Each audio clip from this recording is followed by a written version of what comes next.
being able to tell a story so important. Is the number one job for the next era. Yeah, 100%. I mean, we can see OpenAI, Anthropic, all of them are hiring storytellers. Yeah. They're all hiring content and editorial and all of this. And a lot of it is because you have to be able to make meaning in order to stand out, in order to have any sort of edge. You have to be able to tell a great story. Yeah. And that is where the value is going to be for everyone. You do work, you have to connect it to everyone else's work. Yeah. I have some students like me who came out of business school are coming out with a lot of debt. And they're like, look, I just need 2 to 3 years in banking or private equity and I will have it gone. Yeah. You know, I'll put my head down, I'll work really hard and it will be gone. And then I have options, right? And I say to all of them, I get that. And what I want to make sure that you keep in mind is that it's really easy to build habits in the course of 2 to 3 years. So you can go in thinking you're going to leave the second your debt is paid off. So true. But in the course of 2 to 3 years, you're also going to get used to expense accounts. Yeah. I want you to start thinking now about what you're doing after, so that you're not just walking away from money, you're walking toward that thing that you are really excited about.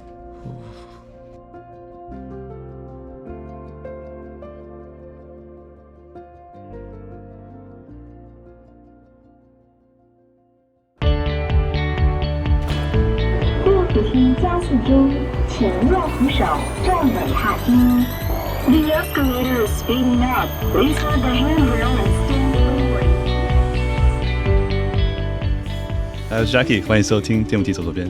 让我们一起自我成长，离开舒适圈，做最好自己，更好的我们。Today we have a huge honor to welcome Christina Wallace to the show. Christina is self-described as a human Venn diagram. You have an incredible life and narrative as a human across art, business, and technology.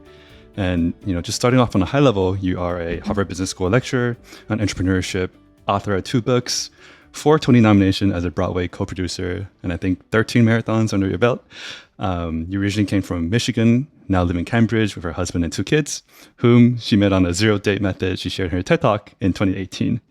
She went to art boarding school, playing the piano, cello, singing, and then to Emory University, did a double major in math and theater. Her career started from working at the Met Opera in New York City, and then went to Boston Consulting Group before becoming a student at Harvard Business School. And after Harvard Business School, she co-founded a women clothing startup called Quincy Apparel, which is now a well-studied case at Harvard Business School after it ended in about 2 years. She also has an entire chapter on failure in her book, The Portfolio Life, about this story, and we can get deeper into that later on. In 2013, she was the founding director of Startup Institute. 2014, she built an ed tech program called Bridge Up for high school girls inside a museum of natural history. 2014 and 2020, she had a podcast called The Limit Does Not Exist on Forbes and iHeartRadio for 3 seasons and 125 episodes, and talked about why science and creativity are better together. In 2017 to 2020, she was the VP of Growth at Bionic, which was acquired by Accenture. And she also wrote a book during this time in 2019 with her then CEO, New Too Big, how companies can create like entrepreneurs, invest like VCs, and build growth operation systems. In 2020, she started at Harvard Business School as a senior lecturer on entrepreneurship and also leads the Harvard Business School Startup Boot Camps. In 2023, she launched her book, The Portfolio Life, her second book, on how to future-proof your career, avoid burnout, and build a life bigger than your business card. Some key tenets are you are more than your job, how to diversify, and rebalance. Yes, and we talk about the 4 pillars later about identity, optionality, diversification, and flexibility. In 2023, she founded a Nothing Venture Productions to allow the new tech world investors into the Broadway industry fractionally. Has 4 Tony nominations as a co-producer of Romeo and Juliet, Water for Elephants, Stuffs, and Cabaret at the Kit Kat Club. And also has a 5-factor capital for early stage tech.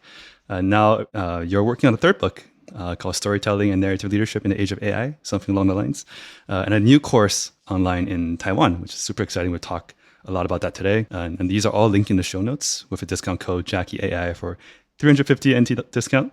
If you want to learn more about Christina, you can go on her Instagram, CMWALLA, Christina Wallace, and also on ChristinaWallace.com, which are all linked in the show notes. Welcome, Christina. Thank you so much. You did your research.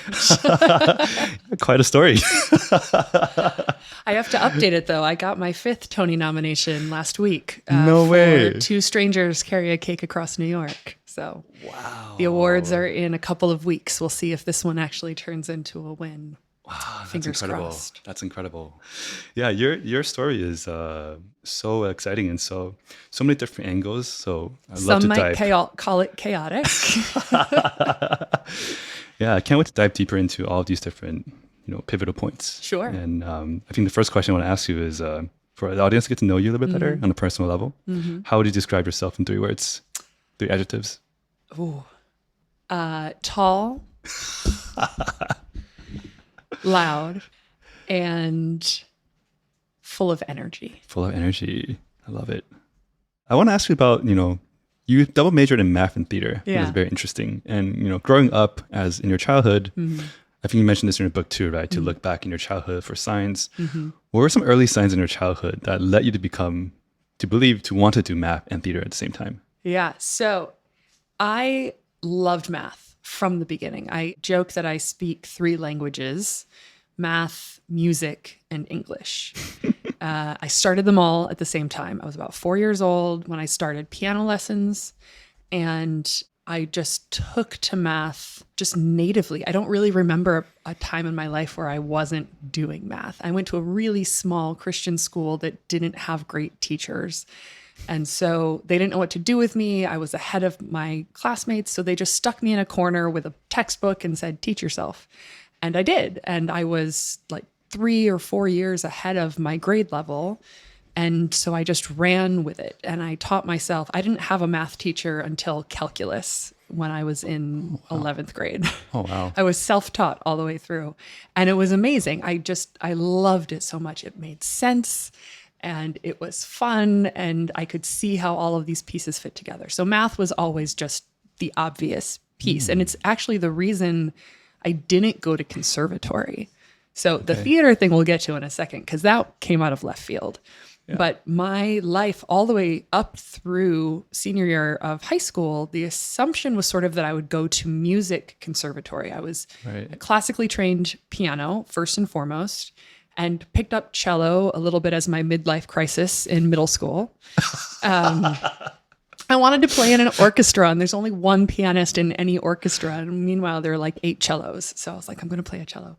And then I sang in the choir. I had taken voice lessons and just really singing was for me. Singing was fun. And so I ended up going to this arts boarding school, Interlochen Arts Academy, to be very, very intentional and serious about this training.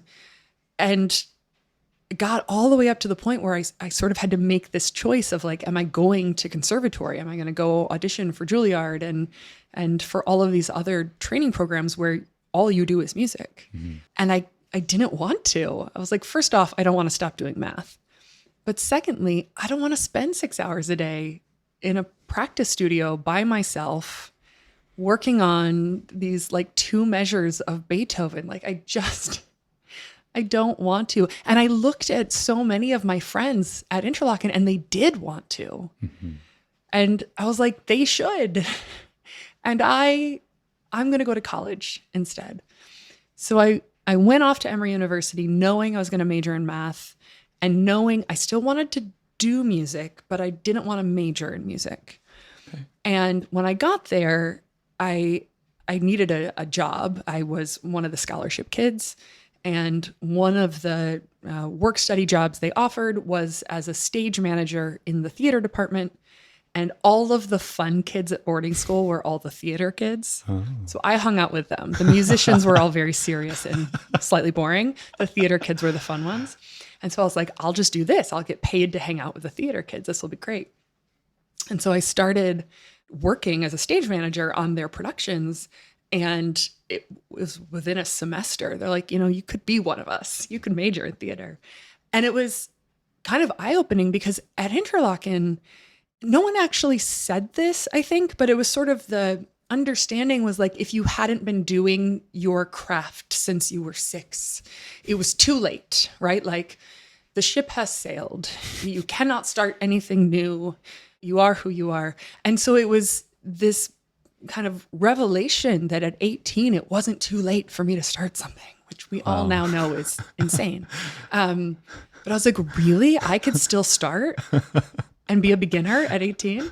And so I picked up a theater major and got to be a director. And part of the way that Emory approached theater education was rather than this very narrow conservatory approach, it was a liberal arts degree. So I could specialize in directing, but I still had to learn playwriting and acting and design and technical theater.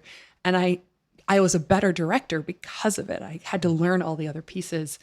And I actually made money. I worked jobs in professional theater during school, doing all of those other things. And that sort of understanding of like the hustle of be willing, be humble enough to do what needs to be done. And in doing so, you sort of start to build a really diverse network and income streams, right? Like that was always sort of at the root of the artist's struggle. That was built in from the beginning. And I still was able to do music. I minored in music and physics and political science. So I still got to do kind of that other piece of my life. And music is still in my life today in a much less serious way.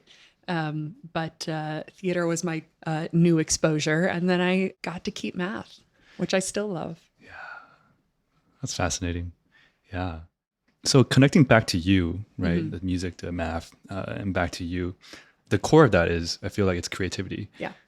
So you were a creative person ever since you were a kid, and you described yourself as maybe a misfit, right? Yeah, I think you described that somewhere. Did that ever bother you growing up, that you're maybe different in a good way, right? You excelled at many different things, and you had your own curriculum compared to your peers. Yeah. Did I ever make you I was definitely a weirdo for sure. No, it was hard. I didn't fit in a lot of ways. And it wasn't just because I was really smart. I grew super tall really young. So like head and shoulders above the boys and obviously above the girls too, right? Like I've been 6 feet tall since like the 7th grade. Oh, really? Yeah. Oh, wow. Okay. And I went to a really small school. So I had, I don't know, maybe like 14 kids in my entire grade. And they're with you from like 5th grade through. Like if you say something stupid when you're 8 years old, they will still remember and taunt you about it at 15. You know what I mean? Yeah. And so, and there were a couple of girls that hated me and just made my life hell early on in the 5th grade. I was kind of overweight. I was definitely not cool. And I was too smart and had no social skills. And so they just decided that I was going to be the like annoying weirdo in the corner with her math books. Oh my God. Oh no. And so, part of me was kind of like, screw you. I'll lean into that. Like, fine. Let me be that stereotype. Wow. And it definitely sucked. Like I have found the journals from those years being like, I have no friends. Like, I'm never going to be anybody. And I am so grateful for the opportunity to go to boarding school when I was 15, because that was my first chance to start over. Oh. And I showed up at 15. I had literally no friends until 15. And I show up to boarding school and like suddenly I have friends and I'm not a loser. And I was like, oh, I just needed to friendship. I just like needed a fresh start of people who didn't like see me fart on the playground in the 3rd grade. You know what I mean? Yeah. So I'm really grateful now, actually, for the fact that there was no chance for me to try to ingratiate myself with those kids. Because I think if there had been an opportunity to be like, oh, well, if I just try to be a little quieter, to, not show off how smart I am, to suck it up a little bit, I think I probably would have tried in order to fit in. But it was so far from being possible that I was just like, it's cool. Me and Nancy Drew are going to go in the corner and read. I don't know if you're familiar with the Nancy Drew series. It's like a series of mystery books featuring this heroine. They were published in like the 50s. They were my mom's books. I basically read them in the bathroom on lunch breaks. So I didn't have to sit by myself. Me and Nancy Drew, we made it through several years together. And because of this, I built the muscle of going my own path. And of not checking in with what everyone else was doing before making the decision that I wanted to make. Oh, wow. And I really value that because in college, when deciding what to study, when deciding what to do after college, when figuring out that I wanted to move to New York, when figuring out what to do after business school, like I have never had the instinct to say, well, let's see what everyone else wants to do first. I've been a bit of a loner and kind of for good. And in some ways I had to learn how to be a really good partner when I met my husband. Like there was some skills I had to learn there. But I so value that ability to carve my own trail. And so I thank Katie and Joelle for being mean in the 5th grade. Boom. I don't know if you read the book Hackers and Painters by Paul Graham. I should though. I've heard a couple of people recommend it. Yeah, it talks about one chapter talks about the era of the nerds, where like nerds are the actual true, like back then it was like the what do you call them, the jockers, and then now it's like being a nerd is like the coolest thing. And except now I think the nerds have taken it a little bit too far. And they're like, we're in charge and we're going to hold it against you. Know, like you got to get over it. Yeah, fair. Like I know you have power. Let's take it down a notch. Yeah, especially now with AI. Anyone can be a nerd. But yeah, Hackers and Painters, I love that book. I mean, I think back in the age of like when computer science, smart people who are into math to like really find your voice and find your influence. And the reason I bring up this book is because, you know, as entrepreneurs, like Paul Graham is someone that we hear a lot about, talk about. When did you start noticing your entrepreneurial like gene in you? That's such a good question. It's funny because I didn't know the word entrepreneur and I didn't really know the idea of the business of it and the business model for it until business school. Oh, really? Like it really wasn't until I went to Harvard and I truly, I started at HBS 3 weeks before Lehman Brothers collapsed and the financial crisis kicks off. Yeah. And at that point, there are no jobs for any MBAs and career services at Harvard kind of freaks out. And so they make this total pivot and say, have you guys heard of entrepreneurship? No way. Like everyone go start companies because if you start companies, then we can call you employed when you graduate, which is a really important metric for all of the rankings. No way. That's crazy. So before 2008, like you didn't go to Harvard Business School to go into entrepreneurship. You went to Stanford.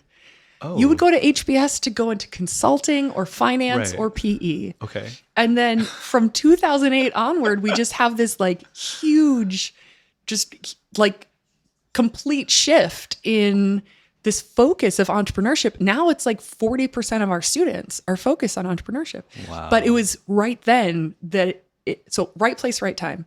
Right. So I started hearing all about this thing, entrepreneurship, and I was like, oh, I recognize this. This is like making theater. Okay.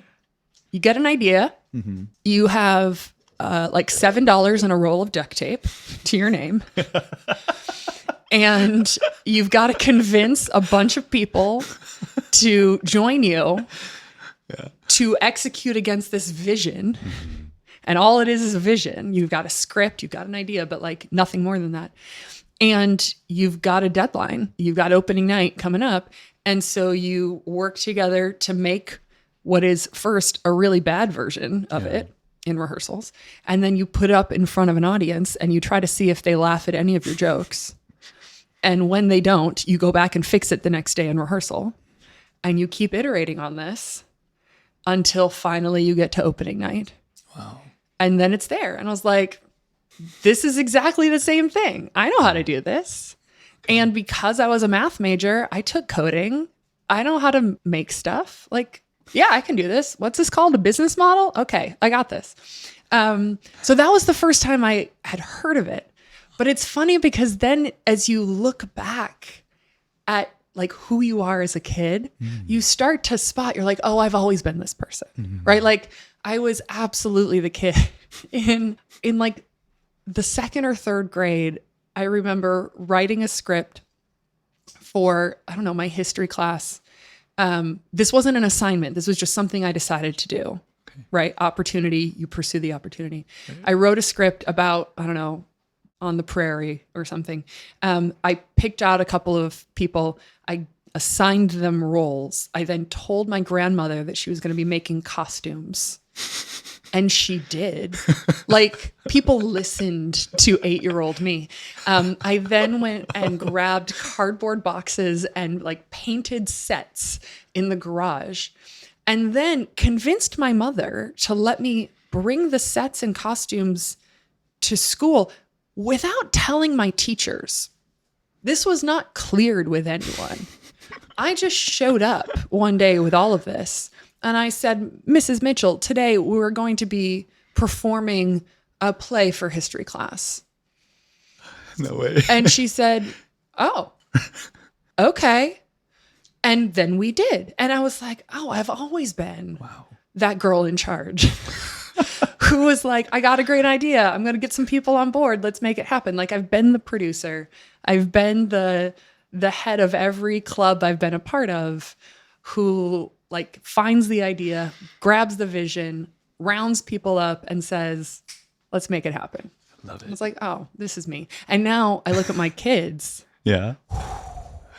Yeah. My daughter, I'm already getting calls from school. Oh, really? My 6-year-old. My 6-year-old has recently got into Pokemon. Oh boy. Okay. So she likes them. They're pretty. She's like very artistic. She likes to draw. So she went to school and she's in the first grade. And one of the third grade boys told her that Pokemon cards are really valuable. So she's like, oh, they're valuable. So she draws 3 of her own, like original Pokemon cards. No way. Then she convinces the third grade boy to help her sneak into the school office and make color copies of these 3 original artworks that she's made. She makes 10 of each. Now she has inventory. She cuts them out. She waits until the after school program. And as the parents are coming to pick up the kids, she hits up the parents to see if anyone wants to buy a Pokemon card. The parents? Because they're the ones with money. Kids don't have any money. Of course. She actually sells one. Wow. She sells one, which is how I get a phone call being like, Miss Wallace, we need to talk to you about your child at pickup today. Yeah, she hits up one of the parents and he pays her $5 for one of her Pokemon cards.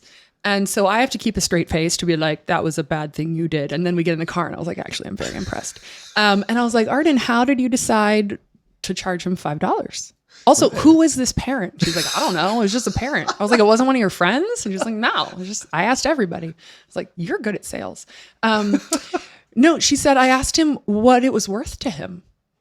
Because we had been talking literally the week before. She's like, I think this is $20. And I was like, well, it's whatever it's worth, whatever they're willing to pay. I asked him what he was willing to pay. Wow. And he said he was willing to pay $5. And I was like, man, she's good. I got to watch out for you. Wow. That's a masterclass right there. So apparently the DNA runs strong. Yeah. I love it. Okay. So after getting to business school, it's 2 years, I presume. And after business school, I remember you started a startup with one of your business schoolmates. Yes. How does it feel, actually doing a startup versus learning about all the different business cases, studies? Like, what are the biggest gaps in your understanding, expectations, or preparation, any of that? So I sort of joke that I was counting down my days at BCG to get out, but I also really appreciate that year because it was a bit like a finishing school on the MBA program, because you're in the classroom, you're reading 500 cases, you're discussing all these things, and it's entirely theoretical. You're not responsible for any of these decisions. Right. And because I had never worked in a business, BCG was a really good like boot camp for business, for like how these things work. Like I never made a slide. I didn't know slides were called slides, you know, like I had a lot to learn. I had to make a financial model. Like some gaps we had to fill. So I'm really appreciative for that year. And also I didn't have a lot of the bad habits that come from staying too long at whether consulting or big companies or anything else. Right. So I left to go off to build the company. And the early days of entrepreneurship, I recognized those feelings. I was like, I know what this feels like. I've done this. Like 0 to 1, I'm really good at. And I think that's one of my superpowers because I look at a lot of my friends and classmates and other entrepreneurs, and 0 to 1 is like the most terrifying time for a lot of those founders. Like 1 to 10 is okay. 10 to 100, they're really excellent at, but 0 to 1 is kind of like, don't make me go back to those days. Wow. And I'm like, yeah, bring it on. These are amazing. The best days, right? Yeah. Kind of like, okay, I'm the only one here. Like, what am I doing today? What's the priority? What are the questions I need to answer? Should I get out of bed? That's question number 1, you know? And like, there's a million things to do. And so you've got to prioritize and you've got to decide who to talk to and which advice you want to listen to. And when there's more work to do than can possibly be done, there's a lot of judgment calls that come into play. Like, how do I prioritize the most important work? And a lot of times that comes down to like, what are the biggest assumptions of this business model that if they're wrong, kill this opportunity? Yeah. And so how can I get more information? How can I like run an experiment or get a test done here to see if I'm right or to redirect as quickly as possible if I'm wrong? And you can like redirect 3 times in one day at that point. Yeah.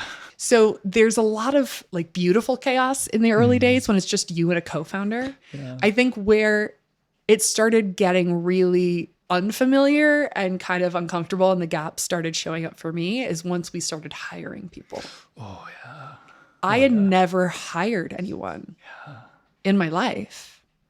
And no matter how much you read about hiring or listen to podcasts about hiring or ask for advice on hiring, it's not the same as the practice of hiring.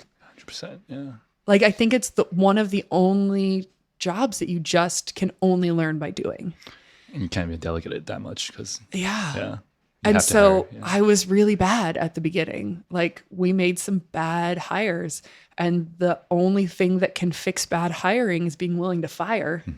And I didn't do that fast enough either. So the friction of now carrying like the wrong team members, they weren't bad team members. They were just not the right ones. Yeah. While also still trying to keep up a lot of things. Like that was where the rubber hit the road. On, you know, you study all these things about like get the right people in the right seats and you can talk about them in case studies, and then the actual doing of it, the people skills of it all is where the big gaps really showed up. I see. Wow. If you were to do it differently, you know, going back to Quincy Apparel, you know, your startup, what were some of like the biggest lessons? I know hiring is one. You know, you got as an entrepreneur, we all been there. You got to deal with co-founders, investors, customers. There's a couple of things.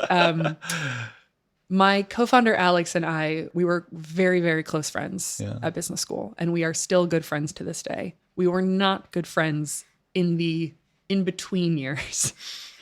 Because we weren't the right co-founders for this business. Okay. We just overlapped too much on skill sets. Oh. And then we both had these gaps that neither of us could fill.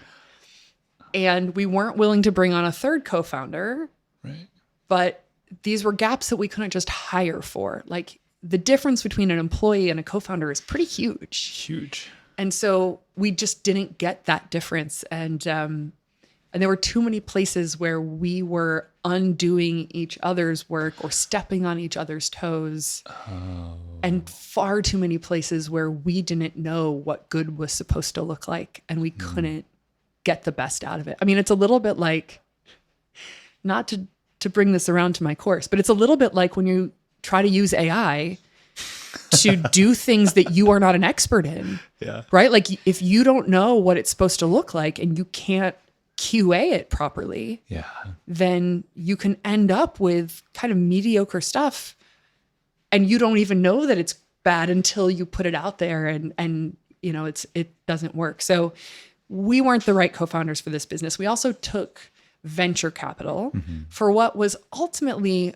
a retail business. Now, in 2011, if you had gone to Stanford or Harvard Business School and you were starting any company that involved a website, you were building a tech startup, which meant you took VC money. Sounds like AI today. A little bit. It was just the pattern matching at the time. Like VCs were chasing after these MBA grads who were in New York or San Francisco, who touched anything with a website or mobile, and throwing money at them. And so we took VC money, and this wasn't a VC business. Like it's just not, the economics are not the right thing. The early days, the experiments are different. And so our investors didn't fit what we needed. They didn't, we had the wrong signals for what they would be looking for. And when we hit early trouble, they weren't willing to kind of help us get through that trouble because to them, they're kind of like, I don't know what's going on. So I'm going to just cut my losses and skedaddle. And also, I think if I were to do it all over, I don't know if I would build a fashion company. So basically everything. Jackie, if I were to do it all over, I would do everything different. Oh my God, I love it. And also, I would do everything the same. Like those 2 years, I learned more than my 2 years of business school. And I am so grateful for that opportunity. And it's what I talk to my students when we do the case study. It's why I was so open about being willing to do the case study on the failure, that even in failure, the learning curve for my co-founder and I accelerated our careers. The next job that we both stepped into, or the next startup that I was able to build as a result of that experience, it accelerated us like 5-6 years of experience because of how tight the decision-making loop is in startups, right? Like you diagnose a problem, you make a plan, you execute on that plan, and you see if it was the right decision, right? Like you get that judgment loop fast over and over and over again. And you know, was that a good decision, a bad decision? You do it a million times really, really quickly. You're at a big company, you might only own one piece of that loop. And even if you can see how your piece fits into the whole loop, it might be ages before you get the feedback of, was that the right call or the wrong call? You go into something like consulting, you might never see the loop close. You give the diagnosis, the plan, and they may choose to never execute. And so the way that you get better is to develop this judgment, and it's to run this decision loop, run this judgment loop as many times as you can. And entrepreneurship is where you get to do that so much faster. I could not agree more. I used to also work in big tech, and I also gone through the VC funding route, you know, for like about 2 years also, where I was deeply involved. So I feel like doing a startup or any entrepreneurial activity is the fastest way for self-improvement and self-reflection of knowing what you're really made of. What are your flaws? What are your gaps? What are you good at also? Yes. Yeah. And I love you shared about how after Quincy Apparel, you did about 70 coffee chats with people, asking them, what do you see me the happiest? What do you come to me for? What do I shine at against my peers? And I love that you did that. You also shared how you did like 70 podcasts when your book came out. You seem quite an overachiever at times. I'm incapable of doing things halfway. It's good and bad, right? I love that about you. I think it's very, you know, you go all in, and every strategy you do, you execute it all the way.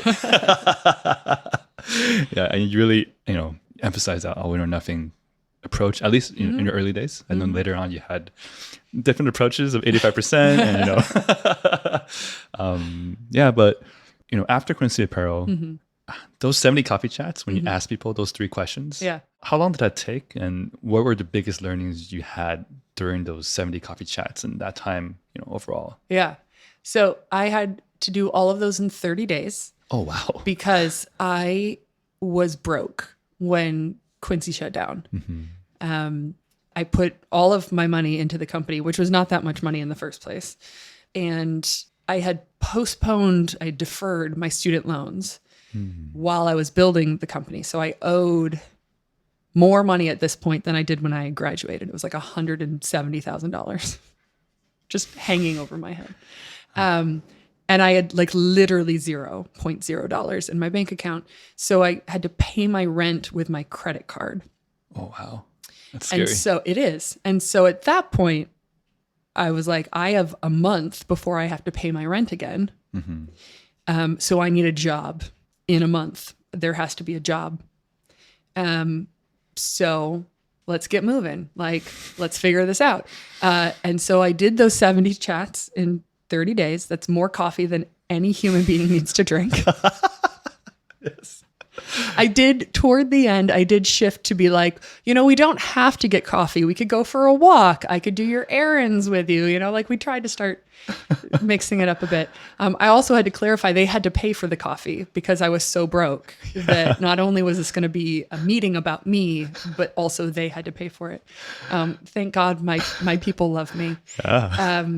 So what did I learn from this? A couple of the things that really surprised me, and what surprised me was how consistent these answers were. Because I was talking to people who had known me across a lot of different chapters of my life. I was talking to some folks who I'd gone to high school with, to boarding school, and others that only knew me from the startup world, which means they'd maybe only known me for a year, and others from college, from the opera, from all these different kind of settings. And one of the things that kept coming up was that they had really seen me happiest when I was in charge of my schedule, in charge of my calendar. What? Okay. No one used those words exactly, but the way that they kept describing it was, it's not that I don't work hard. I obviously work hard. But when I'm not in control of when I'm working hard, and this came out most explicitly in my year at BCG. Okay. Client service means you are at the beck and call of your client. So I would try to sing in a choir. I would try to go to a friend's wedding. I would try to go on a date. And I would have to cancel everything because of something. So they're like, you don't care about working hard. You just want to do it on your terms. So as you think about, this is one of the reasons entrepreneurship is so appealing to you, because you are the principal. Right. You are in control of your calendar. And at 28, there aren't that many jobs out there where you are high enough in the pecking order to be in charge of your calendar, right? You have to be sort of VP, SVP level at a big corporate to get to call the shots on your calendar. And even then, you don't really get to fully call the shots. Right. So I was like, oh, okay, I think I probably need to stay in entrepreneurship or startup land more than like going to big corporate. Also, I would be terrible at big corporate. Basically saying you're not mean, unemployable. You've known me for 45 minutes. Like I say what I think far too much to work in corporate. So I'm happy when I am in charge of my calendar. What do they come to me for? They come to me to find the story. So I get a lot of friends come to me when they are doing career switching, when they're trying to kind of connect the dots of their story, or when they're like launching a product, when they're kind of, when they're expanding in some way at their company. They come to me to find the narrative, which like, again, all of this makes sense once you say it out loud. But I was like, oh, okay. So like a marketing, communications, storytelling function makes sense. Okay. So this is super helpful as I'm trying to like home in on what exactly do I have to offer? Because remember, at this point, I am a theater director, cryptography student, opera girly with a failed fashion startup. who hates consulting, right? Like, what exactly am I supposed to do next? Oh. And then when we got to like, where do I stand out against my peers? One was my comfort in that 0 to 1 stage. Right.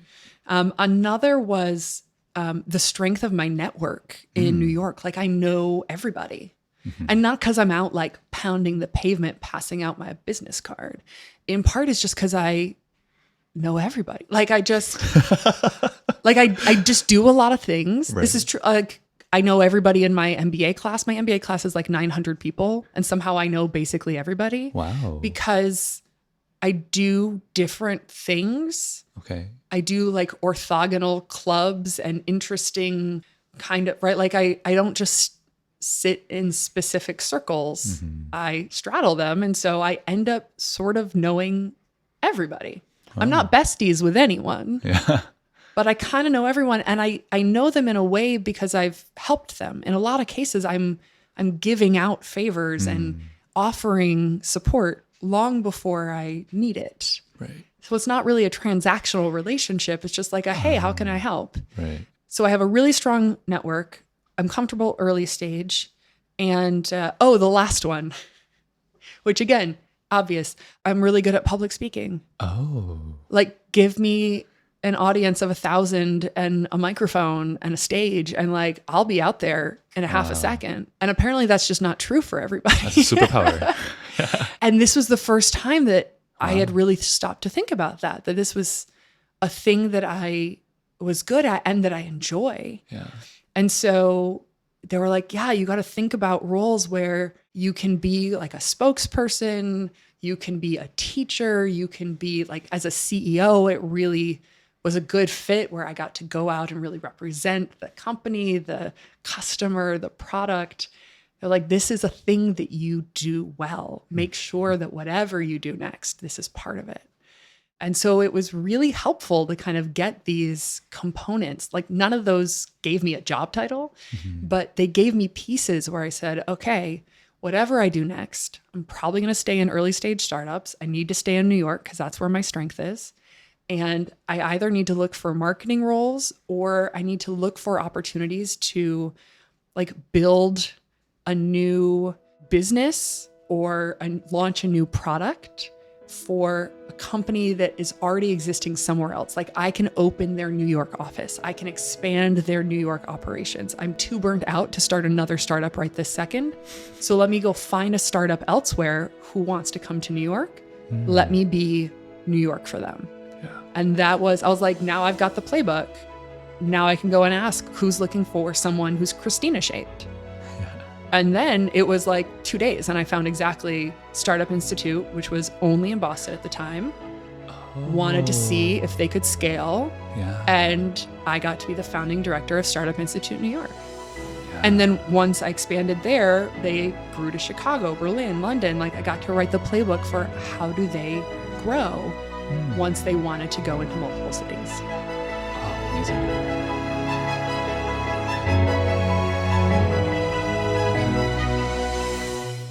I want to ask you about your second book, The Portfolio Life. Yeah. At this point, your career trajectory, your roles have changed a lot. You've gone through a lot of ups and downs. And one of the core pillars is identity. Yeah. Right. And I can imagine your identity has shifted throughout this time, through different seasons. Yeah. Into, the season of teaching also, right? Like, it's all different seasons. How have your identity transformed beyond your titles at the core? It's interesting because, I start the identity piece in the book with a story about where kind of this idea of the Human Venn Diagram came from. Yeah. Which was while I was fundraising for Quincy Apparel and needed to figure out how to tell my story a little bit faster to, a bunch of VCs at a networking dinner, and just sort of came up with it one night while slightly inebriated. But it worked. It sort of stuck, and it's been the first line of my bio ever since. Like, I haven't used my job title to introduce myself since 2011. Wow. And so as I have changed jobs and through all of these things, the first line of my bio has not changed. I love that. So there has been a lot of consistency there. But I think it really hit home for me how important it was not to tie my identity to my job when Quincy failed. Yeah. Because we shut down the company and I went home and I curled up on the kitchen floor and I started sobbing. And I was like, who am I? Especially because during those 2 years that we were building that company, I really had pared back all of the other things that I love. You know, I didn't have time to sing. I wasn't taking care of my body and exercising. I didn't have time for friends. I wasn't, you know, dating. There really wasn't anything else. Yeah. I sort of really was the all-in that VCs tell you they want you to be. And I'm like, that's easy for you to say, you're diversified. Yeah. And it was that moment where I realized just how risky it was to be all in on one thing. And I had that, I was like, never again. Never again. And I was all in on my own thing. This wasn't even like I was, you know, working for someone else and they fired me and the rug got pulled out. Like I pulled my own rug out from under me. And it was just so destabilizing. Like I poured myself into bed and didn't get out of bed for 3 weeks, you know? So it was so just like mind, body, world altering, trying to remember who I am and what I would be able to offer the world. Like the fact that I had to talk to 70 people to have them tell me who I am. Because looking in the mirror, I couldn't see it, is the testament to why you shouldn't tie your identity to your job. Like, again, I went maybe a little bit deeper than most other people would. I do things in the extreme, but that's why. And so from that moment on, I was like, I do my jobs. I am a human Venn diagram. So even now, yes, I'm a professor at Harvard Business School. I'm also an author. I'm also a Broadway producer. I'm a mom. I'm an investor. Like all of those are equal to me in terms of like rank. Oh, because none of them are like, some of them pay better than others. Mom doesn't pay very well. But you know, it will in the long term. Sell more Pokemon cards. Yeah. But those are all just components of my portfolio. Like I'm just naming like the slices of pie in my portfolio. I'm not naming my identity there. Right. My identity is my Venn diagram. So it's the power to not put your identity in anyone else's hands. Yeah. Is this sort of the, you know, tying your identity more on your why, your character, more than actually what you are actually physically doing, right? Yeah, for sure. Because I mean, this is certainly true in the US where we are so productivity focused, attached, everything, right? I say this, but I don't always believe it myself. And it's hard, but like you exist whether or not you do anything, right? Like you have value. You are a person, whether or not you produce something. So your identity is not what you do. And so figuring out sort of what is your fingerprint? How do you see the world? What is the combination of things that make you you and that how you show up in a room? I speak nerd, but I also create. And then I figure out how to turn that into money. Like, that's the hard part. You know, like I take up a lot of space and I tell a good story. Like these are all elements of who I am, regardless of what paycheck I got this week. Yeah. I think especially in the day and age of things are changing so quickly on a day-to-day basis. Like your identity, what you tie yourself to, like instead of saying, oh, I'm a great programmer, you say, oh, I'm great at solving technical problems. Yeah, exactly. Then anything that comes your way, you can solve that. Right? That is 100% it. Yeah. And if you're tied to like, oh, I'm a software engineer and get laid off, who are you now? Right. Yeah. Or if like, imagine software disappears. Right. Like 10 years from now, like software might just be a thing that we talk about the way I tried to explain fax machines to a 14-year-old at dinner the other day. She looked to me like I was an idiot. I was making like the modem connection sound in the middle of a very fancy restaurant.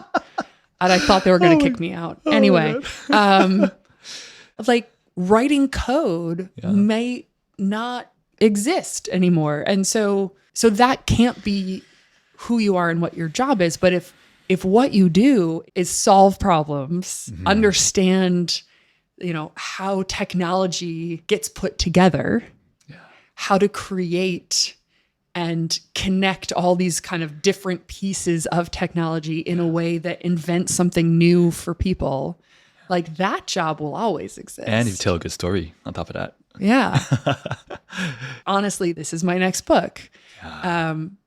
Being able to tell a story so important is the number one job for the next era. Yeah, 100%. I mean, we can see OpenAI, Anthropic, all of them are hiring storytellers. Yeah. They're all hiring content and editorial and all of this.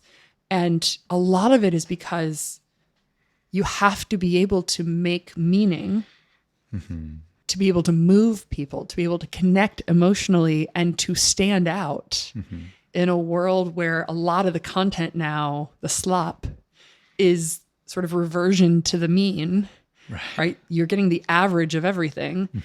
In order to stand out, in order to have any sort of edge, you have to be able to tell a great story.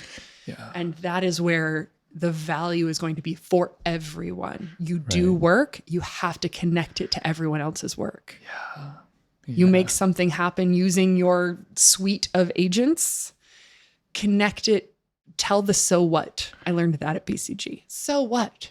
Oh, yeah. You ran your analysis. So what? Right? It's the like, what's the takeaway here? Yeah. They're annoying, but they're right. Like, don't tell me what you did. Tell me why it matters. Ooh, love that. Yeah, like the 4 pillars you talk about, identity, optionality, diversification, flexibility. I think those are so important. And you wrote that in 2023.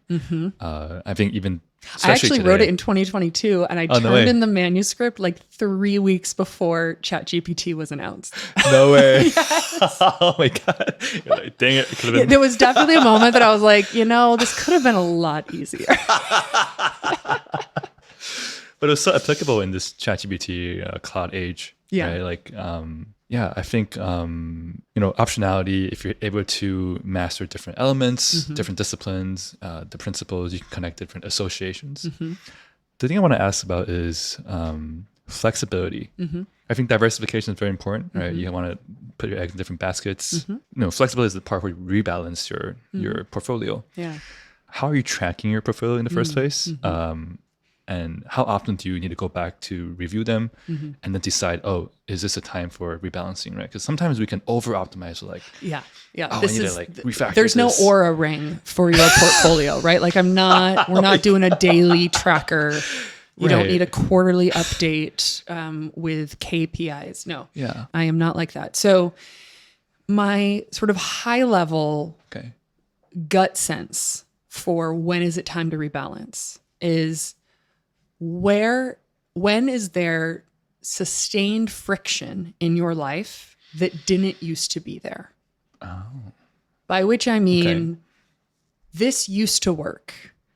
I was happy with this job. I had friends and had time to see them. I was able to keep all these balls in the air. I was feeling creatively fulfilled. I was making enough money for taking care of my needs and my wants, right? Whatever that thing was, like this life worked. And now, like, I hit a speed bump and then I hit another one and then I hit a third one. And maybe I'm getting like some health issues that the doctor's like, you seem to have stress in your life and you need to make a change, right? Like I'm getting multiple signals.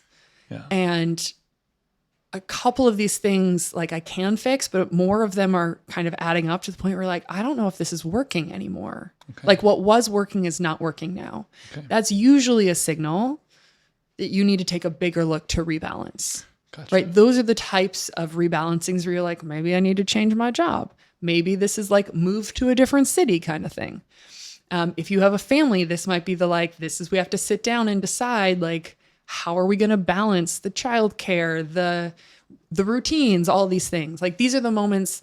I have some friends where this is the moment where they're like, oh, each kid can't have 3 sports and both of us working full time and, right, like 17 other things. We're going to lose our minds. Right. And so this is where sometimes you see them start to think it's not just about an individual portfolio. You also have to think about your family portfolio. And maybe we have to design this so we have a family system that works. Oh, it's a Venn diagram of Venn diagrams. Yeah. So friction that sort of doesn't go away is one. Another way is I talk in the book about my personal balanced scorecard. Yeah. It's sort of the tool that I use to make sure that I'm not over indexing, usually on career. That's the one that all ambitious people do, where at the beginning of the year, and I live on an academic year. So my fiscal year, I'm such a nerd. My fiscal year runs July to June. Right. And it literally has since I graduated from college. I have a spreadsheet where every tab has been my cash flow budget since 2005. And every year, my fiscal year starts July to June. Anyway, I start my personal balance scorecard at the beginning of the fiscal year. And I set my goals, and they have to be like measurable. Yeah. I have to be able to say like yes or no. Right. It can't be a maybe. It's like yes or no. Okay. And I pick them for professional goals, for financial goals, for my health and relationships, my family, my friends, especially a lot of my closest friends don't live in Cambridge, don't live around me. It's the cost of being middle-aged. So like, how am I making sure I get to see my closest friends? And then some of my like independent creative projects, right? What are those and what's my investment in them going to be this year? So I make these goals, and then you get to kind of look at them holistically, and you have to be like, is this insane? Like, is this collectively too much for 1 year? Does this seem reasonable? So you get a little assessment on a holistic level. And then over the course of the year, you just kind of keep track. Red, yellow, green, you get a little dashboard.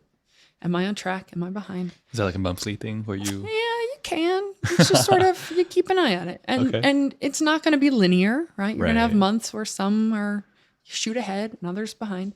And I keep little notes to myself, a little like, good job, And sometimes it's like, you haven't made any progress. Do you really care about this one? At 6 months, I'll go in and do a mid-year assessment just to see where I am. I'll let myself update the goals at 6 months to be like, is it working? Do we want to change anything? Right. And then at the end of the year, we just do a yes or no, just straight up. We get a little report card. And at the very bottom of this report card is one question. It's like a checksum on a financial model. Okay. And the question is, are you happy? Ooh. Damn. I wasn't expecting that. I know. Okay. Tell me more. Yeah. And it's just a yes or no. And the definition for me of are you happy is, did you have more good days than bad this year? And it's not like there's no aura ring here. I didn't keep a tally. Right. It's more of a vibes thing. Wow. But did I have more good days than bad? And if the answer is no, it does not matter if my report card was amazing. It doesn't matter if I met every single goal, because I was kind of miserable doing it. Right? Like, that means we got to change something. It means I'm acing tests that don't matter. Right. Which ambitious people are really good at doing. Yeah. And if I failed my report card, but I am happy, then there's like a little like chat with myself about like, so why are you setting goals that you're not actually working toward? Like, what's going on? What's happening here? Like, we have a little therapy session with ourselves. And then we set goals for the next year, me, myself, and I. And so that's how it works, right? And typically I find that these like major rebalancings really do come in sort of moments of transition, right? Like my last big rebalancing was when I had children. Right. I expect my next rebalancing will probably be around the point where my kids are really sort of like both elementary age, right? Like I still have one in preschool. That's like a very different vibe in terms of what they need from me and how much I have to be able to give them, Right. how much they touch me at every given moment. But it also there could be a moment where I'm like, I just feel like I'm not growing anymore as a professor and I want to take on a different challenge. Like, I don't know. It could be a personal thing and not a family thing that triggers the next chapter. It could be my husband's career. He's a public servant. Right now he runs a town. Okay. And yeah, he's like the mayor. Okay. And, we've got eyes on like, does he go run for governor? Right. We might have a very different life. Oof. Yeah. If he's a governor, right? Like Yeah. collectively as a family, we might be rebalancing a portfolio. And he moved to Boston for me to be able to take this opportunity as a professor. It's my turn to be able to support him in the next big transition. So it's all fluid. Yeah. And the big takeaway that I hold on to is number one, these are just seasons. Yeah. It's not like you give up something forever and it's gone. I had to give up singing when the pandemic happened because spitting into the air next to someone else was like the most dangerous thing you could do for a while. Right. And then I had my second child, did not sleep. Freaking cutest kid you've ever met, did not sleep until he was 3 years old. Oh my God. I nearly died. I probably shouldn't have been driving. It was rough. So I was in survival mode for a very long time. There was no space for me to go join a choir. And it was really hard. Like all I was doing was Elmo at bath time, But I finally reached this moment where I was like, I have space. I can bring this back. That allocation can go from 0 back to 5, 10%. So everything is just a season. Yeah. I love that. Yeah. And another pillar in the book, diversification. Mm-hmm. I think this is extremely important. I want to connect it to this point and also to your course on today's AI age. And when I saw the word diversification, it reminded me of the concept of anti-fragility. Mm-hmm. I'm not sure if you like that concept or not. Yes, I do. But being able to withstand all changes very rapidly. Yeah. Yeah. So maybe you can touch on that a little bit, like diversification from your book. Yeah. Also to the course of like, how do we be anti-fragile? Yes. Through how we identify ourselves, through the optionalities that we have and all that. Yeah. So diversification is actually what helped me first kind of anchor on this portfolio framework in the first place. I was working for myself to kind of come up with a way to measure my life. This was the question that Clay Christensen had asked me and my fellow students as we were graduating. And I was like, I need a model. I need a framework. I love little businessy frameworks. And as I looked at how I had always been. I grew up in a working class family, and then I went into the arts, and you don't get to go into the arts unless you're willing to hustle. Yeah. And so I've never just had one source of income. You've always sort of like put all of your irons in the fire, work your tail off, and diversify. I didn't have that word at the time, but that's what it turned out to be. The more you diversify, the more you can trust that something will work out. Mm-hmm. And so the diversification idea was like, oh, I remember we learned about that in finance class. That's just portfolios. And then I backed into, wait, that model works for this whole thing. So the diversification piece, I think, works on several layers. It works from a financial point of view, for sure. And it doesn't require you to have multiple income streams like I always do. You could just have one job. But if you have these other things like hobbies or volunteer gigs, or maybe you're an active part of your community, by doing that, you're also building other skills. You're cultivating other networks that are orthogonal to your day job that you can activate in a moment where that job might get pulled out from under you. You're not all in on just one direction, right? So you've got some diversification there. But as you pointed out, you're also diversifying your identity. Yeah. Right? So I can remember very vividly one day where I was having a terrible day parenting my children. Everything was going wrong. I was trying to do the gentle parenting that is popular now and be like, I hear you. I validate your feelings. And two things can be true. We're not going to have more TV, right? It wasn't working. And they were screaming and we were having meltdowns. And I was like, find your inner calm. And in this moment that I was like, you're a terrible parent, I said, yes, but you're a Tony nominated parent. Right? And it was this tiny little moment that I was like, I might be bad at one thing, but I have these other things that are part of me. And damn it, I'm good at those. And it was just that perfect example that helped me remember this kind of diversification of identity works too. This emotional buttressing can be really useful. And, you know, I wrote this whole book before ChatGPT came out and certainly before AI blew up everywhere.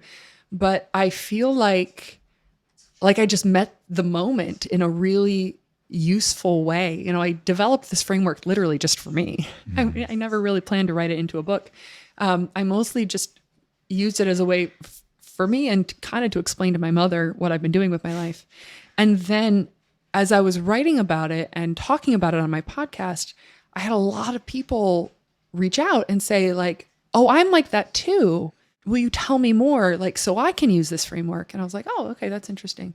And then at some point I was like, I can't be doing these one-on-ones. Like, let me just turn it into a book. And so what felt like this tiny little like neat niche of the weirdos turned out to be sort of right on time for this moment of disruption. Yeah. Because, you know, we've had disruption. We've been in this world that's changing fast for ages. But AI is this type of exponential disruption, this sort of platform shift that feels at a speed we haven't seen before. And that speed, it almost feels like it's faster than we have evolved to be able to process. Yeah. And so that speed, I think, is more of what is feeling unsettling for people than necessarily the technology itself. It's like you're trying to figure out, what does this mean for my job? What does this mean for my identity? What does this mean for like all of these other things? And you're trying to hear what your boss is saying or understand how this changes the competitive landscape if you're an entrepreneur. Like there's just so many potential changes as a result of this.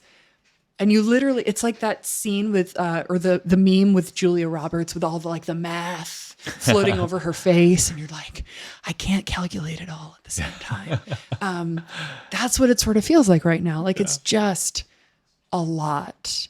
And so part of what I'm trying to offer in this model is this portfolio and the Venn diagram. They give you an opportunity to understand your unique fingerprint, right? What do you offer the world that isn't just coordinating and pushing data around and writing? Because there's a lot of your tasks that absolutely will be easily taken by AI. And we want them to. Like those are the drudgeries of our jobs, right? We complain about those at happy hour. Yeah. So let's give them away.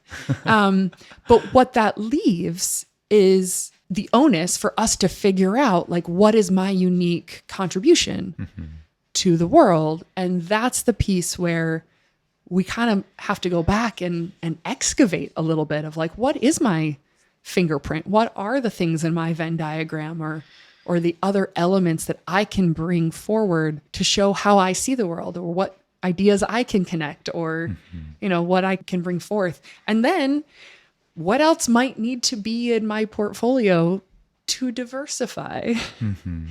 And how can I find some agency in this model and not only feel like the world is happening to me? Ooh, yeah. I've actually tried this practice before too, where I like did a little Venn diagram of like all the different things that I'm currently doing. And I try to find the common patterns and what's in the middle. And like, interesting. This is the one that has the most commonality between all my diversifications. Yeah. Yeah. So I think this is a very great framework for anyone who's trying to, I think a lot of times we get stuck in the doing, but not in the thinking. We don't stop and think about, wait, but why? Yeah. Yeah. Why It's actually ironic because I describe these exercises in the book of like, well, write these all on sticky notes and then kind of cluster them and try to find the themes. And now I'm like, just use AI. just go use an LLM and give it all of these data points and let it tell you who you are. Yeah.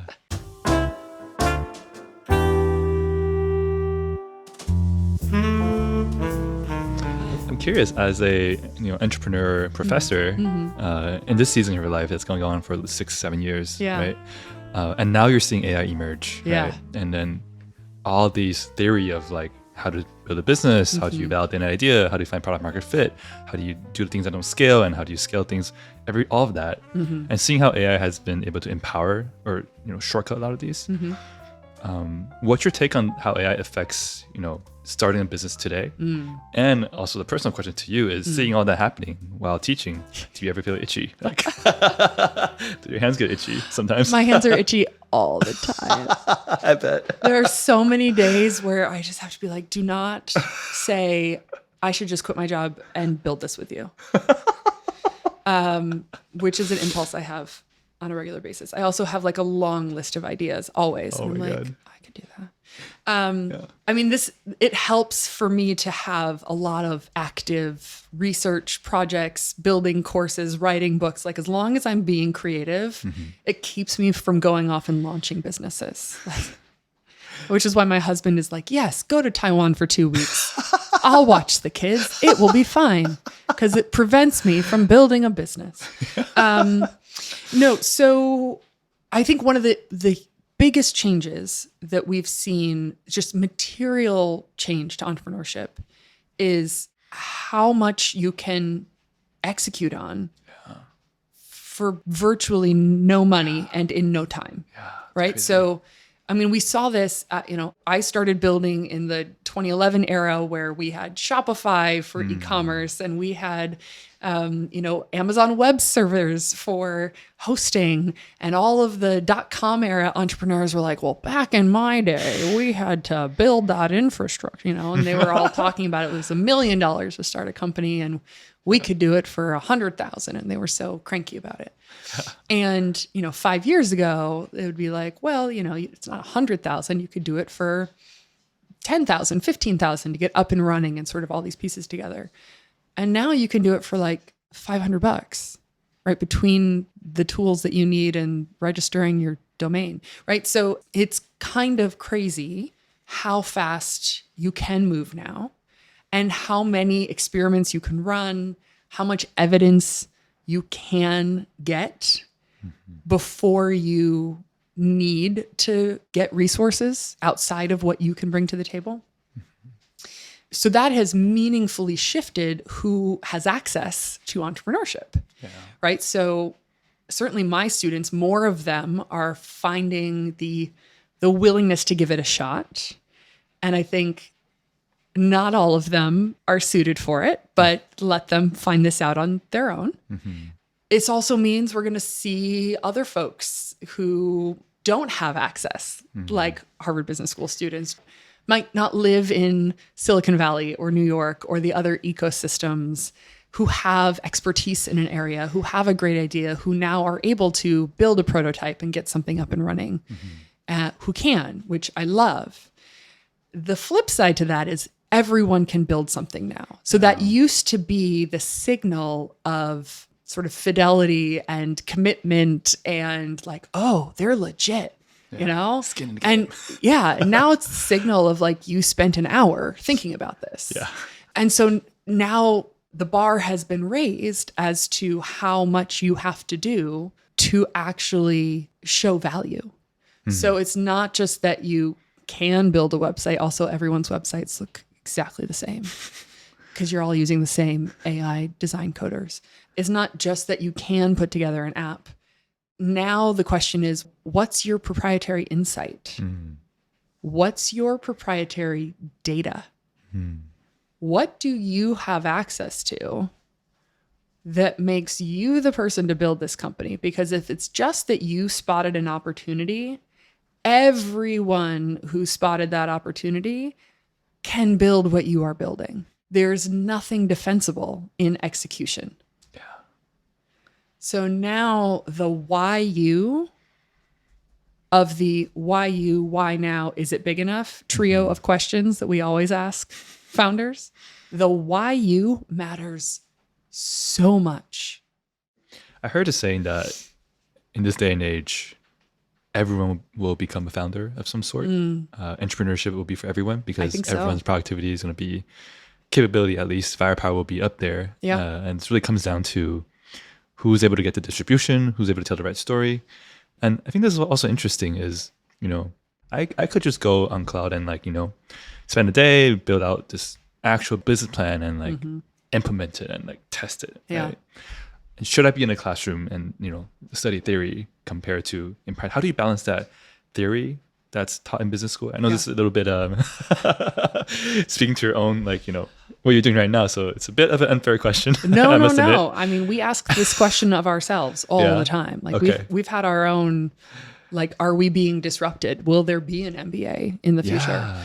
And the conclusion we've come to is both, we think the case method, which is what we uniquely teach from, right? We don't lecture. Yeah. We don't have books that you're just reading straight through and then being tested on.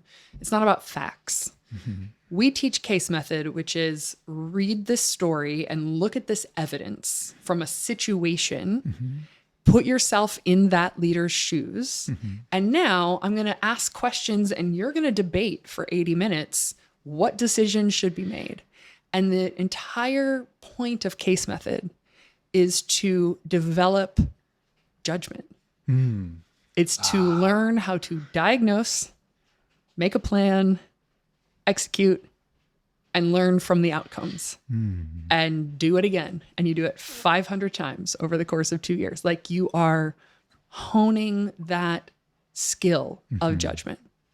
So we think of all of the forms of learning, case method is the most resilient in the age of AI. Really interesting. Okay. It doesn't mean we haven't changed how we teach because our students can just plop the case and our prep questions into Claude and get answers so that they're ready for the cold call. Yeah. We have to teach very differently than we used to. Now we have to come at it from, you know, sideways and ask different questions.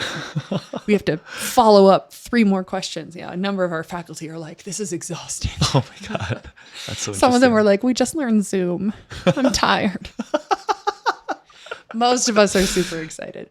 But also, we're adapting to this real pressure that entrepreneurship is relevant for everyone. Yeah. Right? I agree with you. I think everyone is going to be the founder of their own life in some way or another. I love that. And so we already have about 40% of our students coming in interested in entrepreneurship. We have a ton of learn by doing courses that are not just sit and study other people's stories, but build your company while you're here at school.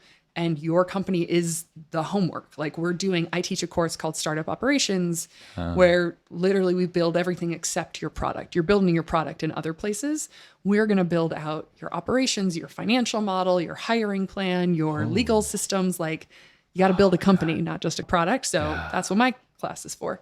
And like, that's what we're doing. And I get to remake that whole course this year because we're doing it on AI. Yeah. Of course, you're not hiring people anymore. Yeah. Your first operating system is going to be agents. So we're doing it from the beginning. So there's lots of opportunities to do and to build and to learn in a very practical way at business school. But even then, we are continuing to build out and innovate what is becoming like a founder track at business school. So you can come in if you already have that appreciation for and that awareness that I want to be an entrepreneur, you can focus early, you can find your community early, and you can sort of self-direct.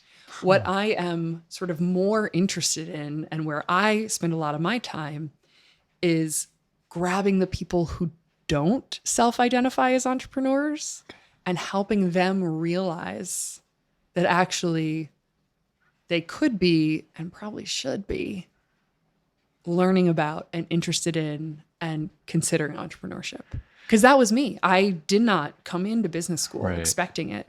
And it was only because of luck and a global financial crisis that I got to experience this. And then once I did, it was like, oh, that's me. I can do this. And I think so many of my first year students, because we have a required first year course. We're the only top business school that has a required course in entrepreneurship. Oh, okay. So we make everyone take this class, whether or not you're like, I'm already going into banking, leave me alone.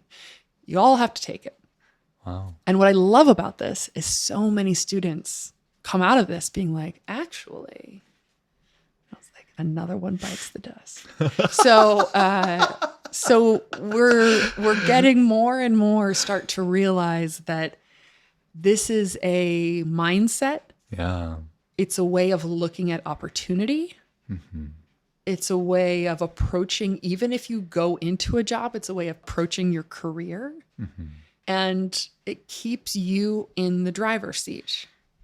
And I think that's part of when I say like the most dangerous thing you can do right now is to like stay in one linear job. Part of it is because it's not diversified. Mm-hmm. I have two questions I want to ask. Sure. One is, we talk about, choosing a stable path, right? Mm-hmm. And then that might be riskier. Yeah. But there's also the seasons of people's lives, right? Yeah, some people have the seasons sure. of something seemingly stable, Yeah.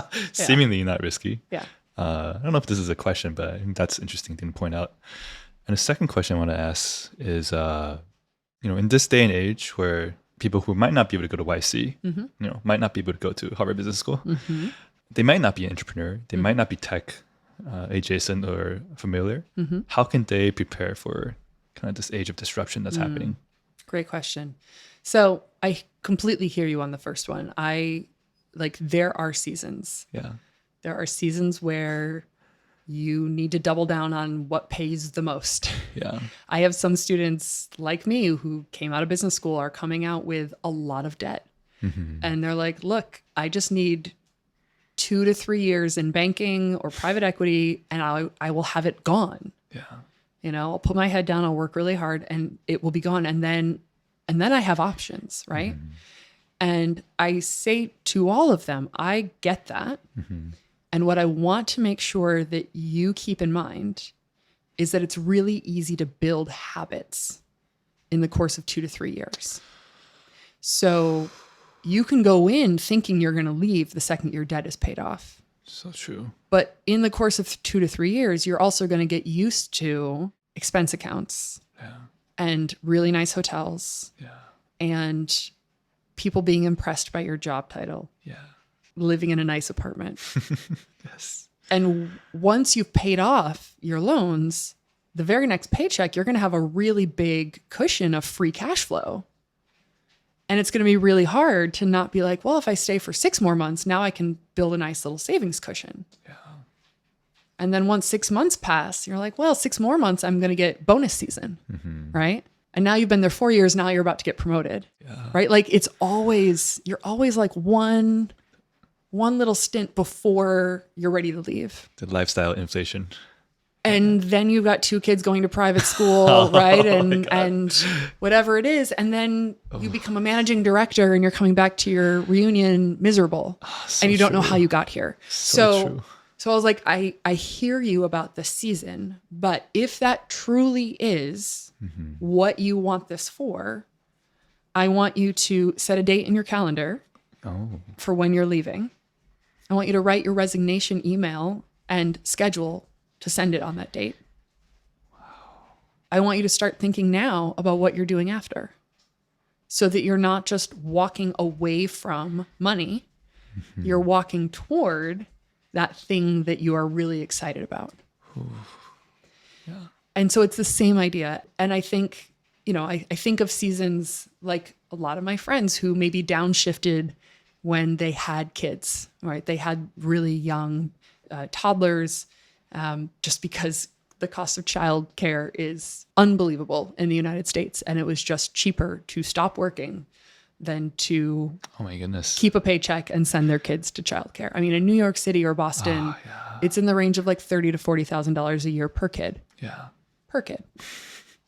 And so, they downshifted to a part-time job or to fractional something, or you get to something like parents needing elder care, right? They get into this. And again, for that season, they start to kind of morph into this identity loss where they went from being like really ambitious and really entrepreneurial and kind of loving that about themselves to becoming kind of the glue and the caregiver. And they love that about themselves, but they lost the identity from before.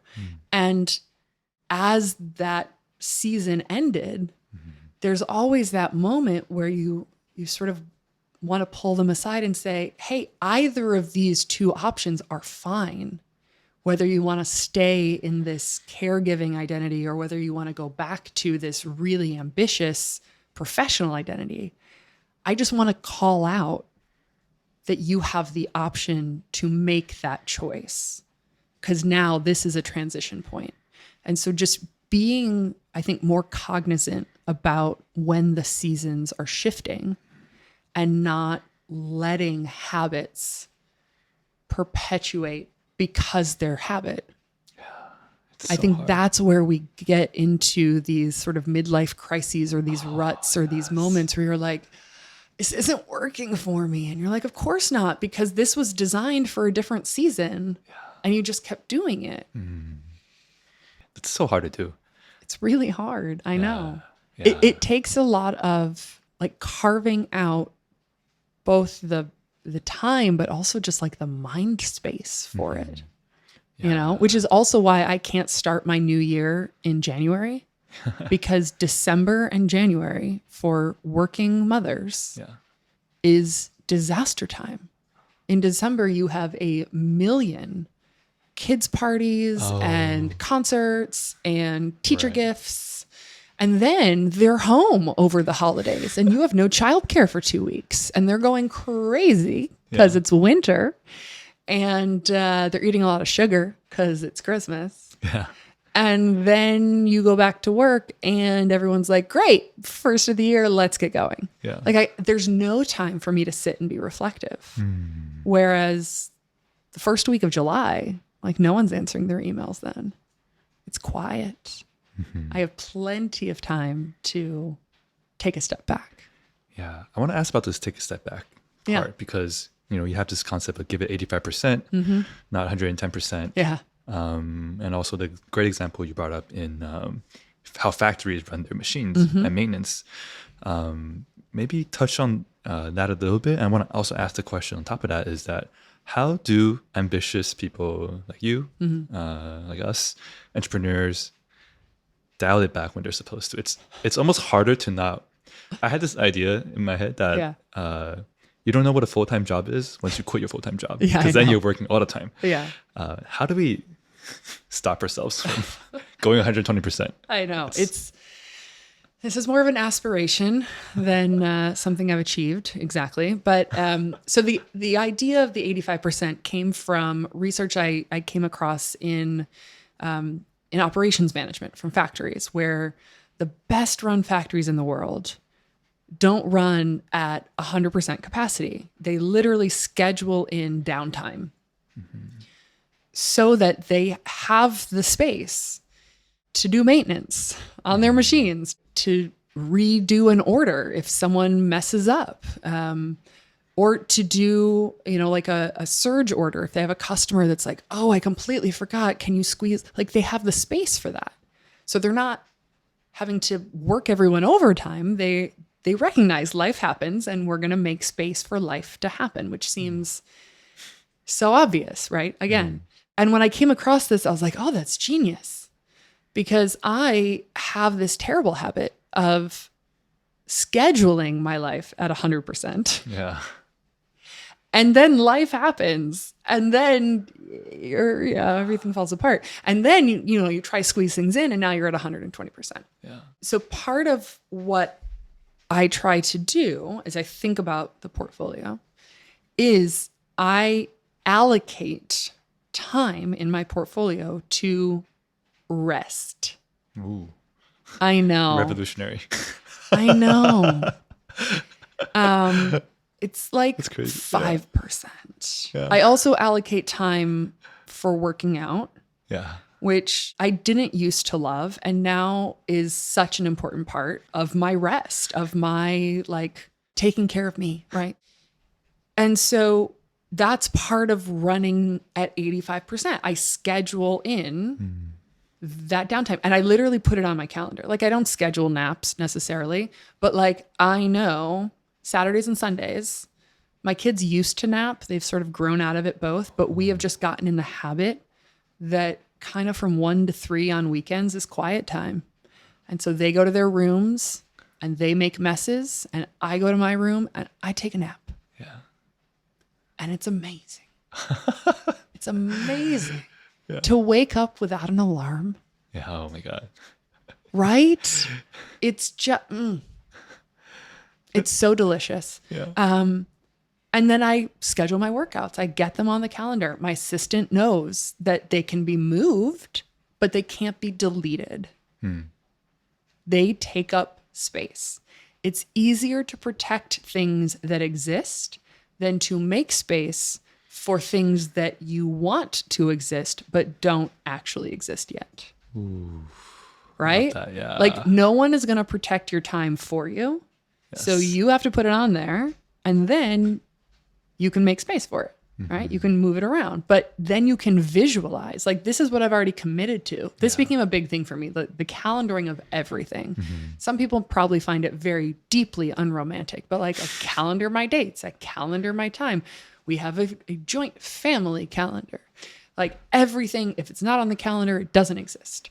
And so we can see, are we at 100%? Like, you can literally see it. Yeah. Are we at 85%? Are we at 65%? And we can also see over the course of our year, because I do this not just on a daily basis. I also look at a sort of month by month Gantt chart, if you will. I love me a Gantt chart of sort of our big commitments, our big deliverables, right? Like, when are we going to have these stressful moments? Yeah. And do our stressful moments line up? I heard Right? you on a podcast say that only one of you could write a book at the same time. That's so funny. Only my husband writes novels. I write nonfiction. Only one of us gets to write a book at a time. So he finished his novel. Now it's my turn. It's on a Gantt chart. It's Yes, like- it is 100%. Literally? It's legit on a Gantt chart. I'm not joking. That's epic. So we have these things where you can plot out, like, this is where, he has a legislative session where he is in every night from 6 to midnight for 2 straight weeks, where the legislative body is debating their new laws, and it's kind of insane. And so I'm solo parenting functionally every single night. So like, I can't have anything crazy during those times. And I know that it's on the calendar. And so when I'm saying yes to extra things, to speaking stuff, to coming to Taiwan to create a course, like, I schedule that during other times.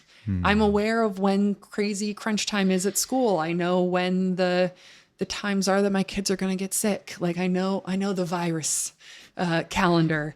It's pretty repeatable at this time. Wow. So we can map this out. Yeah. And then sort of individually, I can make sure that I am not overbooked. Yeah. And then collectively as a family, I can make sure that we're not overbooked. And this is where, I think it was Brene Brown was on Tim Ferriss's podcast. And she said that she and her husband have this agreement. Yes. Where, together they have to equal 100%. Yes. But she'll come home from work And, one of them might say like, I only have 30. And the other one will be like, okay, I got 70 tonight. Like, I got it. We're good. And so it's fine. Like, they still equal 100. But they know, like, too many days in a row of like one only being at 30. They know that like at some point they gotta, the other one's gonna step it up and they're gonna pull their share. And no one's keeping track. There's no tally marks, but they know that like you can't both be booked such that you show up home and you're both trying to be like, I'm only at 30, Yeah. And so this is where kind of like the energy management really comes into play, because there are some things I do that give me energy. So this is where, it sounds like I've got 17 different models going on at once. I promise it makes sense in my head. And I think that's the big thing I keep saying over and over in the book. Like, take what works for you and throw out everything that doesn't. Don't feel like you got to use everything that I'm giving you. If you're like, this doesn't make sense, great, ignore me. But for me, these systems allow me clarity and give me a way to operationalize what is otherwise a rather complicated life, where we've got cash flow and estimated tax payments and multiple kids having different schedules and, all these moving pieces. And we're like, no, we've got systems. I've got a version where I'm thinking like a CFO, and I've got the whole financial systems, and I'm thinking like a COO. And now, I swear to God, I'm using some agents to like build out systems to run my life with AI. I'm not giving it any data that I don't want Russian hackers to have access to, right? Like, you don't upload your taxes. You don't give them your social security.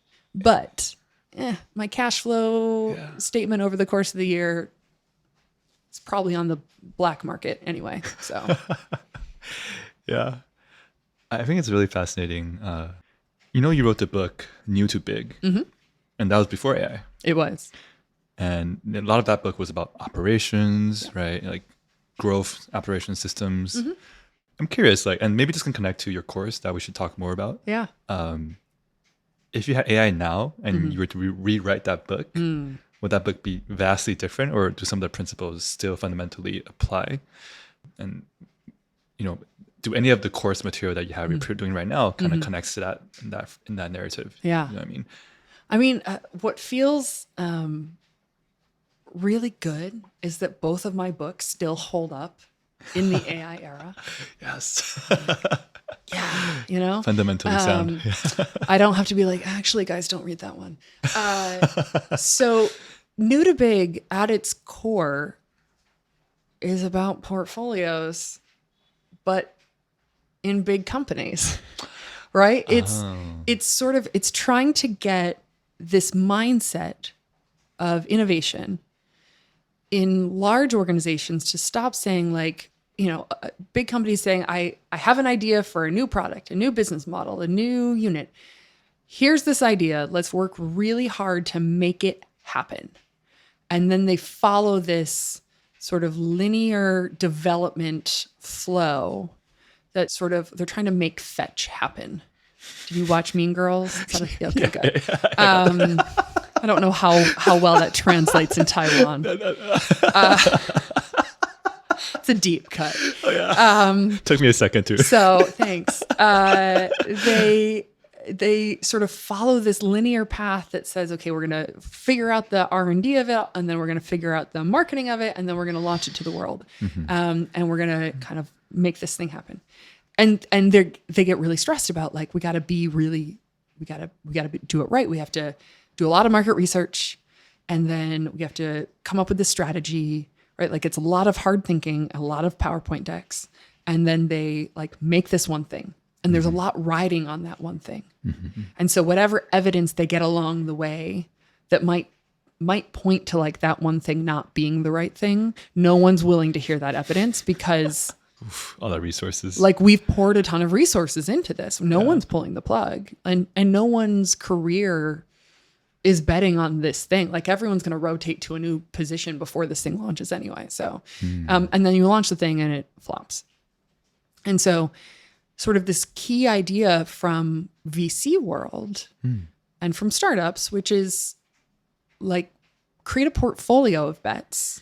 Like if you think that there's opportunity in this particular space, this idea, this customer problem, this technology, go place a bunch of bets. Go like give small amount of resources to a bunch of teams to run experiments against a lot of different ideas. And then treat it like VCs do.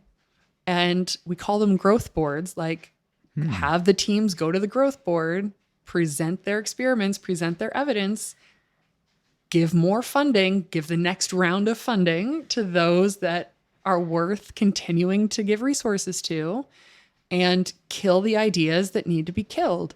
And thank the teams that got that evidence that says this idea isn't it, right? You're going to reward that productive failure. You're not penalizing them for not doing this. You're like, thank God we didn't launch that thing. And you helped us figure that out in 3 months. Yeah. Amazing. And so it's like, you don't have to be right. You just have to have enough shots on goal and let the universe tell you which one of these is right? Let it get pulled out of you by customers. We call it the commercial truth. And so we spend a lot of time teaching them both this kind of portfolio theory and the mindsets that require them to shift from like having the right answer to asking the right questions. And then at the individual worker level, teaching them how to be really diligent and intentional about their experiments. And that's the piece that with AI now, I think can be like turbo mode.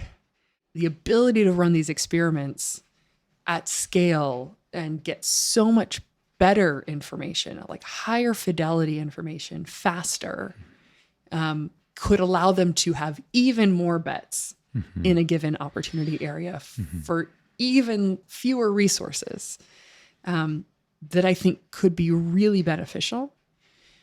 One of the risks, though, is that a lot of the early ideas, they were bad at killing because the resource amount was so low in comparison to the rest of their budgets that the idea of killing something, they felt bad about it and they're not used to killing things. And so they're like, well, what's 3 more months?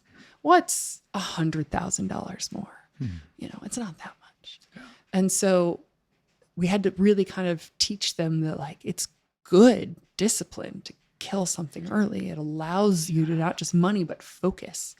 And so maybe the flip side of being able to run more experiments and be able to take more shots on goal is the fear that they'll be like, great, let's do 100 times as many experiments and we can run them for longer because they don't cost anything. But I think there's a lot of opportunity now to really get quite far. And the thing that large enterprises have that startups don't is data. Yeah. They have proprietary data. They have distribution. They have the trust of customers. These are all the things that startups fight for. If they could get out of their own way, enterprises could have an advantage here. Yeah. So I feel like people need to have a portfolio of like who they are, what they're about. And then when they do jump into a business, they can apply the principles from new to big and really put steroids on it with AI to get that faster iteration. And being able to hire quickly, fire quickly, with people and also ideas is also very important. For people who are asking, who am I? What do I need? And what do I want? What's your advice for them in the context of the AI age? Who am I? What do I need? What do I want? I mean, on the one hand, this is like... I think I heard you say this on the another podcast as well. Like, take yourself camping and think hard. Like, this is like a existential question. And like, I can't tell you, nobody can tell you, right? This is the like YOLO. You only live once. And it would really be a shame if you were living a life that other people were impressed by, but that in no way was what you wanted to do. So, I mean, you certainly could go and ask people to tell you what they see, you know, do the method that I did with the coffee chats. That's a really great starting point to get some information, get some data. You can also do that sort of self-reflection yourself. I love going back to childhood and finding those stories and sort of excavating that color that we had before we carved that off and put it away so that we could grow up and be serious people. Yeah. Because we've always been who we've always been. So bring that back. Love that. And then I think there's always just run experiments. Yeah. Like, this is my favorite one for people who are like, I don't have any hobbies. I don't know what I like. All I've done is work. I was like, your first hobby could be trying hobbies, right? Like I literally had a CEO that I did this with for a year, where every week his hobby was to try a new hobby. Oh, that's awesome. And if you really liked the hobby, we could come back to it later. We didn't do it 2 weeks in a row, but we could come back to it. But his job was just to try a whole bunch of hobbies. And at the end of the year, he could pick a hobby. But until then, try some hobbies and keep track. And it was really fun. And like the stakes were super low, and he didn't have to be good at any of them, which is always a big risk for very ambitious people, because you're bad at being bad at things, right? Yeah. Hobbies are meant to like be embodied. Like, don't do things that require you to do more of the stuff that you do in your job. If you think a lot in your job, do something that requires your body. If you're doing something analytical, go have a hobby that's creative. Like, look for something orthogonal. Yeah. And honestly, if you're asking this question, you're already like halfway to the answer. Yeah. Right? Which is the great thing. Now, how do you do this all in the age of AI? You take my course. Yes. Linked in the show notes. Linked in show notes. And the last question I have is, what is your definition of success, happiness, and love? I just squeezed 3 questions into one. You did. I think my definition for happiness, I talked about this earlier, is sort of more good days than bad. Yeah. I wanted to ask you that also. What do you define as a good day? Yeah. Because sometimes the struggle is beautiful too. And that could be a bad day in some lens. Yeah. But on a bigger scheme, it could be a good day. It's sort of, it's hard to put into words necessarily. So you can imagine the difference between the struggle of, let's imagine you're doing a really hard workout. Yeah. You're a gym buff. You're doing a really hard workout, and it hurts. You're exhausted. You're being pushed to your limit. You got a coach who's like screaming at you, and you're kind of annoyed and you kind of want to punch him. And everything hurts. Yeah. And you get to the end of the day and like you can hardly walk as you pour yourself into bed. But you think, that was a good day. Yeah. Right? Like you struggled. Everything hurts. But that was a good day. Now, imagine you get hit by a motorcycle going too fast. And you have to go to the ER. And, you know, nothing's too busted up. Maybe you get a cast on your arm or something. But you come home and you struggle to walk to bed and everything hurts. And you pour yourself into bed. And you're thinking, that was a bad day. Yeah. You know, like same feeling, but a very different sort of vibe out of both. I don't know. I live on vibes. Yeah. So for me, I think it's the same idea. And it kind of averages out, right? Like I could have a really rough day at work, but come home and have like a really good dinner and bedtime routine with my family and go to bed and be like, you know what? On balance, that was a pretty good day. So I don't have a good definition for this. I just think happy for me is more good days than bad. Okay. Success is a harder one. Like if you got the you know, if you win the Tony, would that be as a success in? But no. Like I would love to win a Tony. Obviously, I would love to win a Tony. But I made beautiful work this year, whether or not I win a statue. Yeah. And I wouldn't change any of the projects I worked on if you told me I'd get one for doing that or not get, right? Like it doesn't change at all how proud I am for that. It's just like that was fun. Yeah. I know this sounds kind of Pollyanna-ish, but I don't know if I care much about success. Oh, all right. I'm 42. I cared deeply in my 20s what other people thought of me.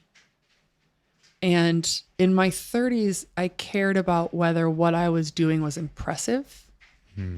I cared if I liked it too, of course, but I wanted to do things that were like, that met my potential. You know, everyone's like, live up to your potential. Yeah. You know, I Self-actualize. I got to do something that is meets my potential. And now I'm just like, I want to do things that I want to do. And if you think that I'm doing the wrong things, you can keep that to yourself. Yeah. You know? Yeah. Is it working for me? Is it making me happy? Is it paying my bills? Then shut up. Okay. Yeah, I don't care much about success. If I did, I would have optimized for a lot of very different choices earlier on in life. Love. This is a big one. That is a big one. What do other people say? Can I crib from them? I don't want to bias your. How do I define love? What's like the first thing that comes to you? Maybe. So I think about one of the things that my husband and I say to each other often is that we want to talk to each other all the time. Like, he's my favorite person to talk to Oh wow, that's amazing. about everything. And we care deeply in our marriage about ensuring that we don't only become people who talk about the kids and talk about the logistics of the kids, which is easy to do. Yeah, a lot of people fall into that A trap. lot of people. And then the kids leave, they go to college and then they grow up. And then you realize you have nothing left to talk about. Oh. And that's when some people end up getting divorced. Oh no. And so very early on into our marriage, we said, like, we want to make sure that we don't make our entire relationship based on the children. And also, like, you're fascinating. I'm fascinating. Like, we're amazing together. I just want to make sure I'm talking to you. Like, you're so interesting. And I always want your thoughts on these things. It would be such a shame if I only got to talk to you about who's picking up the kids on Tuesday after swim lessons. So in some ways, I think of love as like, who do I want to talk to all the time? That's beautiful. Of course, there's always the like, who would I sacrifice everything for, right? The love of a mother. And I would throw myself in traffic for my children. I love them both. They're so amazing. And it's so crazy to think that like I 3D printed them and I pushed them out and now they're like actual humans with personalities and opinions. And I really don't get input into any of that. You know, like as a parent, I sort of can influence, but they are whole people. Yeah. With or without my influence. And I love that. I don't know. I think you nailed it. I feel so lucky to have this relationship and this family. This was something I cared deeply about. I did not have a functioning family growing up. And I would rather be alone than be in a non-functioning family as an adult.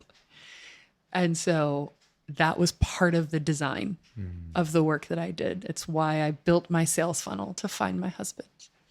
And so Great TED Talk, by the way. Thank you. Thank you. It was never meant to go on the internet. It was just, Really? Yeah, it was, they wanted to do like a fun, lighthearted hour to like break up the seriousness of TED. You know, it was like Wednesday afternoon and everyone's like kind of depressed because TED is so serious sometimes. And so they're like, do something funny. It won't go online. Don't worry. So I was like, okay. Now 3 million people have seen the first message my husband ever sent me on the internet. Yeah.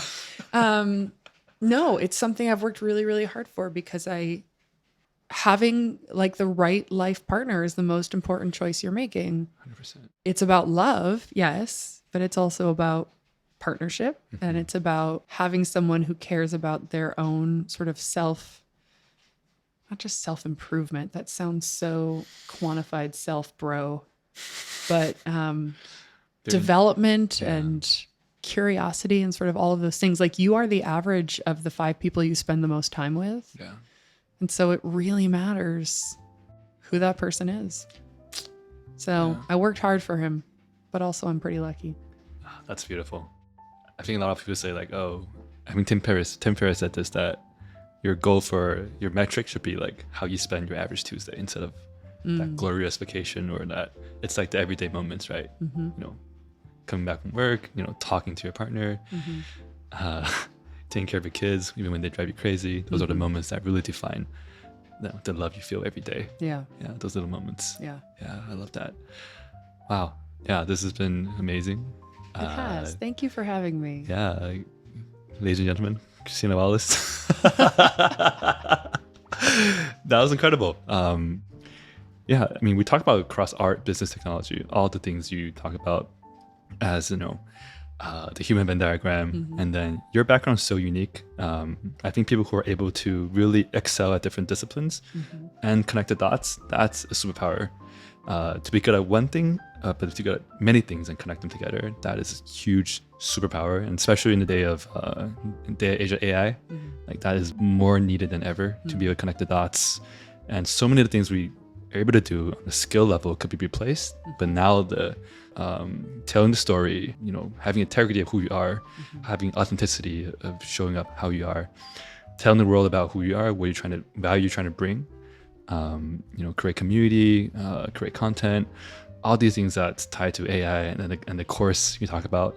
You also very candidly shared about, you know, what it was like to, how you found your way to business school, a lot of zigzagging, and then, you know, your startup that didn't end well on paper, but you learned so much, you know, lessons.